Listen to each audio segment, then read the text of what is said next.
हाँ तो भाई लोगों, हम यहाँ बिजी हैं एशेज देखने में और वहाँ मेरा दोस्त शैडी भाई हल्के हल्के नरम नरम दबे दबे पाँव के साथ ऑस्ट्रेलिया ही पहुँच गया। आज ही सुबह खबर मिली है भाई साहब के शैडी मेरा दोस्त ऑस्ट्रेलिया पहुँच चुका है बिग बैश लीग खेलने के लिए, जहाँ और पाकिस्तानी प्लेयर्स भी गए हुए हैं और जो कि वापस भी आएंगे श्रीलंका, क्योंकि श्रीलंका के साथ हमारी एक सीरीज अरेंज हुई हुई है, वो खेलने के लिए पाकिस्तानी प्लेयर्स आएंगे। And I want be surprise कि शैडी मेरा दोस्त भी टीम के बाकी प्लेयर्स की तरह वो भी वापस आएगा और सीधा श्रीलंका की सीरीज खेलेगा। मतलब अब तो सारी चीज़ें ख़त्म हो चुकी हैं ना, अब ज़रा मुझे शैडी की एक दो मैचेस की परफॉर्मेंस देखनी है बस। एक दो मैचेस में ऐसे ज़रा उड़ते हुए टाइगरों की तरह, जैसे वो कैच पकड़ता ही है, एक दो ऐसे कैचेस पकड़ ले, ठीक है, साथ ही साथ कोई एक दो छक्के मार दे और एक दो आउट कर दे, बस बात ख़त्म। फिर देखो उसको दुनिया की कोई शक्ति भाई साहब रोक नहीं सकती, क्योंकि कप्तान तो वैसे ही बाहें फैलाए बैठे हुए हैं और सारी की सारी मैनेजमेंट भी, कि शैडी तो बस कहीं बॉल को छू ले, एक दफ़ा बस बॉल को छू ले, हम इसको टीम में तो लेके आने के लिए तैयार बैठे हैं, ठीक है। और अभी काफ़ी हमारे पाकिस्तानी हैं जो कि इस चीज़ पे मुंह बना के बैठे होंगे कि भाई शैडी अपना डोमेस्टिक को छोड़ के, मतलब वनडे फॉर्मेट हो रहा है ना, एक पाकिस्तान कप हो रहा है, उसको छोड़ के भाई साहब ऑस्ट्रेलिया में पहुंच चुके हैं और वहां पे जाके अपनी ये लीग खेलेंगे। तो इस चीज़ का हमारे पाकिस्तानियों को कुछ गुस्सा सा आया हुआ ज़रा। भाई मुझे एक बात बताओ, शैडी जैसा बड़ा प्लेयर, मतलब शेन वॉर्न के बाद अगर कोई लेग स्पिनर आया था तो वो मेरा तो शैडी आया था। मतलब इसके बगैर तो, इसके बाद तो और कोई बॉलर ही नहीं है ना शेन वॉर्न के बाद। तो अब शैडी ये पाकिस्तान कप, ये छोटे मोटे कप खेलेगा वह, भाई वो बिग बैश खेलेगा, वहां जाके वेदर भी इंजॉय करेगा, मतलब मौसम भी इंजॉय करना है और प्लेयर्स भी हैं वहां पे, उनके साथ गप्पे भी मारनी है। वो भाई इधर ये पाकिस्तान कप में बच्चों के साथ क्या करेगा, उसका क्या काम क्या है यहाँ पे, पहले मुझे ये तो बताओ ना यार। ठीक है, उसने कमबैक कर रहा है T20 फॉर्मेट में, यहाँ वनडे फॉर्मेट का वो कप हो रहा है, तो कोई ज़रूरत ही नहीं शैडी मेरे दोस्त को वहाँ पे खेलने की। और सारे बैठ गए हैं बातें करने के लिए, जी पाकिस्तान के अपने डोमेस्टिक को कोई इज्जत नहीं दे रहे, ये नहीं कर रहे, वो नहीं कर रहे। अबे पहले पड़े हमारे प्लेयर्स ने इज्जत दे ली है, या तो सबके लिए ऐसा हो ना, हमारा नवाज बड़ा, मैं कहता हूँ किसी तरीके सलीके से आया, अब सारों ने उसको अबू बना के रखा हुआ है ना, कि जी नवाज तो भाई विकेट टेकर बना पड़े, मैच विनर है हमारा। सारों ने नवाज की वो तारीफें की हुई हैं, वो तारीफें की हुई हैं, वो अलग बात है कि हक भी बनता है उसका, उसने इस हिसाब से आगे हमें परफॉर्म करके दिया, ठीक है, लेकिन तरीका उसका भी गलत ही था। उससे पहले हमारे खुशदिल शाह साहब आए थे, वो भी ऐसे गलत तरीके से आए थे। तो हमारे बाकी सारे ही प्लेयर्स अगर गलत तरीके से आ रहे हैं, तो लगे हाथ मेरे दोस्त शैडी पे क्यों इतने ज़्यादा बिल फाड़ रहे हो भाई। या तो सभी के साथ हिसाब किताब बराबर करके रखो, या फिर भाई साहब जैसे चल रहा है चलने, क्योंकि एंड ऑफ द डे भाई साहब मुझे तो चाहिए परफॉर्मेंस। मेरा दोस्त शैडी आके हमें आउट करके दे, बस मुझे ये चीज़ चाहिए। मुझे नहीं चाहिए भाई वो पहले जाके एक बिग बैश लीग खेले या इधर से डोमेस्टिक क्रिकेट खेले, मुझे कोई नहीं फ़र्क पड़ता भाई। अगर नवाज एडजस्ट हो गया, शैडी भी एडजस्ट हो जाएगा, कोई बड़ी बात नहीं। और वो तो बड़े प्लेयर्स हैं, मतलब इतने अरसे से पाकिस्तान को सर्व करते हुए आए हैं। जैसे कि हमारे कप्तान सलमान अली आगा ने भी कहा था कि 2-3 वर्ल्ड कप खेला हुआ है, उसमें ज़्यादा कॉन्फिडेंस है और वो बड़ा प्लेयर है, वो कम बैक कर सकता है और वो कर सकता है। तो भाई साहब क्यों नहीं हम उसको कम बैक कर रहे हैं। और वैसे भी हमने उसको T20, हम तो चाहते हैं कि जितना ज़्यादा वो T20 खेले वो ज़्यादा हमारे लिए फ़ायदेमंद है, अगर हम भाई उसको कम बैक करवाना वाकई ही चाहते हैं तो इसमें को मुंह बनाने वाली बात नहीं है भाई लोगों की, भाई डोमेस्टिक नहीं खेल रहा और ये वो, ठीक है, बस थोड़ा थोड़ा आप भी ज़रा खुल जाओ, एडजस्ट करो और रियलिटी को एक्सेप्ट करो कि आप पाकिस्तान में बैठे हो और यहाँ पे ऐसी चीज़ें हो जाती हैं, ठीक है। तो आपको तो फ़र्क ही नहीं पड़ना चाहिए, आप ऐसे ओवर रिएक्ट कर रहे हैं जैसे पता नहीं वो शैडी ने बहुत बड़ा गुनाह कर दिया। ठीक है यार, वो भी एक क्रिकेट खेलने के लिए गया है, वहाँ पे ज़्यादा अच्छी कंपेटिटिव क्रिकेट हो रही है, वैसे डोमेस्टिक खेलनी चाहिए, अच्छी बात है, लेकिन अब ठीक है, नहीं हो रही तो क्या, इसमें ज़्यादा रोने धोने वाली बात भी नहीं है। तो शैडी मेरा दोस्त भाई साहब बिग बैश लीग खेलने के लिए पहुंच चुका है और मैं फिर से दोबारा कहूँगा कि भाई आई वोंट बी सरप्राइज कि शैडी मेरा दोस्त दोबारा टीम के बाकी लड़कों की तरह, बाकी लड़कों के साथ ही श्रीलंका में पहुंचा हुआ होगा। श्रीलंका में जो हमारी एक सीरीज़ रखी हुई है और उसके बाद फिर हमारी ऑस्ट्रेलिया में एक सीरीज़ होगी, ऑस्ट्रेलिया में नहीं सॉरी, ऑस्ट्रेलिया के साथ एक सीरीज़ होगी और फिर हमारा वर्ल्ड कप स्टार्ट हो जाएगा। ये 2 सीरीज़ ही बची हुई है हमारे पास T20 फॉर्मेट में। तो यही हमारी बेसिकली तैयारी है और अगर हमने शैडी को टीम में रखना है तो भाई साहब श्रीलंका वाली सीरीज़ में ले आओ उसे। तो मेरे हिसाब से ये ठीक है, अच्छा फ़ैसला है शैडी को टीम में अगर लेके आना है तो। अच्छा मैं तो ये सोच रहा हूँ कि अगर शैडी टीम में आता है तो छुरी किसके गले पे फेरेंगे, मतलब कौन सा स्पिनर बाहर जाएगा जिसके गले पे छुरी फेरेंगे। पहले तो हम आगा की जगह ढूंढ रहे थे ना, तो भाई साहब आगा को साइड पे कर रहे हैं, अब तो आगा की भी पक्की पर्ची आ गई है। खुद हमारे माइक हैसन साहब ने क्लियर कर दिया कि भाई वर्ल्ड कप के लिए मुझे तो यही कप्तान चाहिए। तो अब आगा जी भी खेलेंगे, शैडी भी आ रहा है, ठीक है। नवाज भाई तो को किसी की है ही मत उसको निकाल के दिखाया बाहर, जिस हिसाब की उस बंदे ने परफॉर्मेंसेज अब दे दी हैं रिसेंट पास्ट में, उसको भी कोई बाहर नहीं निकाल सकता। तो ये ऑलराउंडर्स तो हमारे जितने भी ये जो हैं, ये तो भाई साहब सारे ही पक्के होते जा रहे हैं आहिस्ता-आहिस्ता। तो बाहर कौन जाएगा, मुझे तो ये समझ नहीं आ रही कि भाई किसकी गले पे, किसकी गर्दन पे छुरी सबसे पहले फेरी जाएगी। ये देखने वाली बात है भाई साहब। अभी तो पहले शैडी को बिग बैश लीग में कुछ अच्छा करना चाहिए।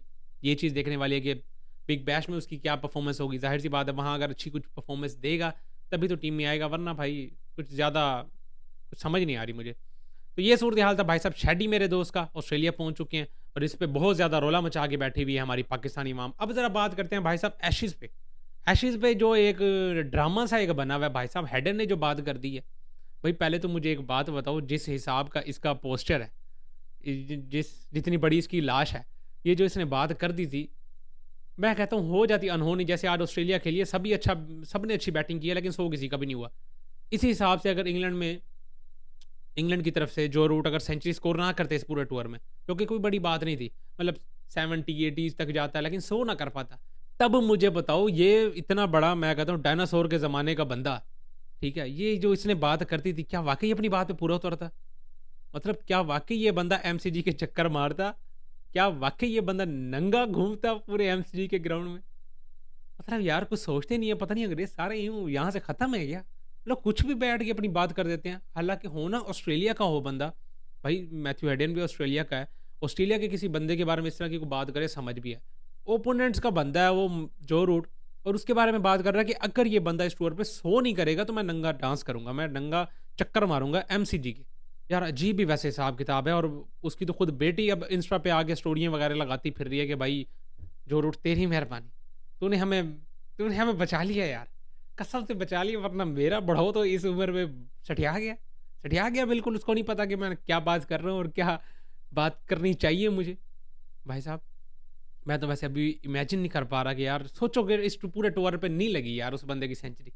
अब हेडन को देखो कि चलो ज़्यादा नहीं, यहाँ तक अंदाज़ा लगाओ कि वो बंदा शर्ट के बगैर वो बंदा चक्कर मार रहा है एमसीजी की। वो इतना चौड़ा सीन है उस बंदे का है, बंदा कम वो डायनासोर के ज़माने का कुछ आदि मानव लगता है मुझे तो वो। अब वो बंदा एमसीडी के चक्कर लगा रहा, सोचो जरा, इमेजिन करो। मैं कहता हूँ यार अजीब ही किस्म की चुस मारी है मैं कहता हूँ हेडन ने। और बेहतर हो गया, अच्छा हो गया कि भाई जो रूट ने सेंचुरी स्कोर कर दी है। और सेंचुरी भी देख लो कि आप कि चौथा टूर है इसका, जो रूट का ये ऑस्ट्रेलिया में चौथा टूर है, अब जाके वो बंदा सेंचुरी स्कोर कर रहा है। कहीं ये वाला टूर भी ऐसे खाली चला जाता, मैं तो ये मैं यकीन करो मैं सोच भी नहीं पा रहा। बेचारा हेडन ने बैठे बैठे एक चुस मार तो दी थी, वो खुद भी बेचारा पछता रहा होगा, लेकिन अब तो एटलीस्ट खुश है वो, क्योंकि सेंचुरी आ गई है भाई साहब जो रूट के बल्ले से भी। और इस टाइम पे टेस्ट मैच की सूरत हाल ये है कि 334 रन किए हैं भाई पहले इंग्लैंड ने बैटिंग करते हुए, और इसमें भाई साहब सेंचुरी आ गई, जो रूट की सेंचुरी आ गई है। और साथ ही साथ भाई साहब जवाबी बल्लेबाजी करते हुए ऑस्ट्रेलिया भी 378 पे पहुंच चुका है, सेंचुरी कोई नहीं आई, किसी की तरफ से सेंचुरी स्कोर किसी ने भी नहीं किया। और आज वैसे लग रहे थे काफ़ी प्लेयर जैसे जो कि सेंचुरी लग रहा था कि करेंगे, 72 तक जैक भी पहुंच चुका था, मार्नस लेबुशेंस वो भी 65 कर चुका है, 61 पे स्टीव स्मिथ तो खैर अच्छा तगड़ा खेल ही रहा था, तो लग रहा था कि शायद कोई एक आधा सेंचुरी स्कोर करेगा, किसी ने भी नहीं की भाई साहब। और पिंक बॉल के साथ ये वाला मैच हो रहा है, और मेरे हिसाब से हम पाकिस्तानी तो यही चाहेंगे, खासकर एशिया में रहने वाले सारे जितने भी क्रिकेट के फैंस हैं और खासकर एशेज़ के फैंस हैं, वो तो यही चाहेंगे भाई साहब के पिंक बॉल से ही मैचेस हों, क्योंकि पिंक बॉल से मैच होगा तो मतलब डे एंड नाइट होगा, और डे एंड नाइट होगा तो वो टाइमिंग एटलीस्ट हमारे हिसाब किताब के साथ मेरा मैच हो जाती है। तो ये ज़रा एक अच्छी चीज़ है हमारे लिए, ताकि हम भी अपने जागती आँखों से भाई साहब एशेज़ देख लें, वरना तो सुबह-सुबह 4 बजे उठना पड़ता है, फिर जाके एशेज़ के कुछ नमूने देखने को मिलते हैं हमें। क्योंकि भाई साहब कंपैरेटिव क्रिकेट है, अच्छी क्रिकेट देखने को मिलती है भाई, तो ज़रूरी है। उसके लिए चाहे 4 बजे उठना पड़े या दिन के 9 बजे ही स्टार्ट हो, कोई बड़ी बात नहीं है। खैर अभी तो फ़िलहाल पाकिस्तानी टाइम के मुताबिक 9 बजे ही स्टार्ट होता है, जो कि ठीक-ठाक अच्छा टाइम है टेस्ट क्रिकेट देखने के लिए। हमारी अपनी क्रिकेट भी टेस्ट जब होती है, इसी टाइम पे ही होती है। तो देखने का बहरहाल बड़ा मज़ा आ रहा है, और इस टाइम पे ऑस्ट्रेलिया 44 रन के साथ लीड कर रहा है, अभी 4 विकेट्स पड़ी हैं, कल आके मज़ीद ये बैटिंग करेंगे। देखो कितनी को और लीड कर लेते हैं ये। और फाइट बैक तो अच्छा दिखाया भाई साहब ऑस्ट्रेलिया ने भी। इंग्लैंड भी भाई साहब लगी तो पड़ी है ऑस्ट्रेलिया को जल्द से जल्द आउट करने के चक्कर में, कि भाई कोशिश करेंगी जल्द से जल्द और कम से कम हमें लीड मिले, क्योंकि इंग्लैंड की भी हालत तो ज़्यादा अच्छी है नहीं। अब बार-बार तो जो रूट ने सेंचुरी स्कोर करनी नहीं है, ठीक है, एक चलो सेंचुरी उसकी हो गई है मज़ीद। वैसे तो भाई साहब जो रूट भी सेंचुरी स्कोर कर ले तो कोई बड़ी बात है नहीं, क्योंकि भाई सेंचुरी के लिए तो उसने भी मजाक बनाई हुई है पिछले, बल्कि मेरा ख्याल है 2021-22 से वो बंदा को 23-24 सेंचुरीज मार के बैठा हुआ है, ठीक है, वो भी अब नेक्स्ट हिसाब किताब के साथ चल रहा है और वो तो कंपैरेटिव क्रिकेट ही खेलता है, आपको पता है, इंडिया के साथ, ऑस्ट्रेलिया, इंडिया, मतलब साउथ अफ्रीका, बड़ी-बड़ी अच्छी कंट्रीज़ के साथ जो कि टेस्ट में ठीक-ठाक परफॉर्मेंसेस देती हैं, उसके खिलाफ वो बंदा क्रिकेट खेलता है, तो उसकी सेंचुरी तो वैसे भी ज़्यादा मायने रखती हैं और जिस कंडीशन में वो करता है, तो देखने वाली बात है भाई साहब। बाकी ये थी भाई साहब सूरत-ए-हाल हमारी शैडी मेरे दोस्त की, जो कि ऑस्ट्रेलिया पहुँच चुके हैं बिग बैश लीग खेलने के लिए। बाकी आप सबको क्या लगता है इस सारे मामलात? मेरे हिसाब से तो यार कोई बड़ी बात नहीं है। मतलब ऑस्ट्रेलिया खेले या इधर डोमेस्टिक में रगड़े खाए, कुछ भी करे, एंड ऑफ द डे तो हम यही चाहते हैं कि यार एक अच्छा प्लेयर, एक अच्छा फ़ॉर्म वाला प्लेयर पाकिस्तान को रिप्रेज़ेंट करे ताकि हम वर्ल्ड कप में कुछ अच्छा कर सकें। हमारा मेन मोटिव तो ये है। अब वो चाहे जहाँ से मर्ज़ी फ़ॉर्म पकड़े, चाहे बिग बैश से पकड़े, चाहे घर में बैठ के उँगलियाँ घुमाता रहे, जो मर्ज़ी करे, हमें तो भाई आके एटलीस्ट जब वर्ल्ड कप खेल रहे हो ना, हमें ज़लील ना करवाए। क्योंकि अगर आपने उसको टीम में रखना है तो। तो ये सारी सूरत-ए-हाल है भाई, मुझे कोई फ़र्क नहीं पड़ता चाहे वो डोमेस्टिक खेले ना खेले, क्योंकि भाई अब आदत पड़ गई है हमें। नवाज़ भी बगैर डोमेस्टिक खेले आया था, परफ़ॉर्मेंस दे रहा है ना, हमें बस परफ़ॉर्मेंस चाहिए, हम लालची तरीन इंसान हैं, हमें और कोई फ़र्क नहीं पड़ता। तो ये सारी सूरत-ए-हाल थी मेरे हिसाब से, आप सबको क्या लगता है भाई शैडी के मामले में और ऑस्ट्रेलिया वर्सेस इंग्लैंड के इस मैच के बारे में, कि भाई ये वाला मैच कौन जीतेगा? अभी तो भाई न्यूट्रल ही लग रहा है सीन, ठीक है? 19-20 पर अड़ा कोई ऑस्ट्रेलिया के पास है अभी फ़िलहाल, वो भी कोई पता नहीं है कि कल आते साथ ही विकेट्स गिर ही ना जाएँ, कोई बड़ी बात नहीं है। तो आप सबको क्या लगता है इन सारे मामलात में? लाज़मी कमेंट्स में शेयर करें। इस वीडियो में इतना ही, मिलते हैं नेक्स्ट वीडियो।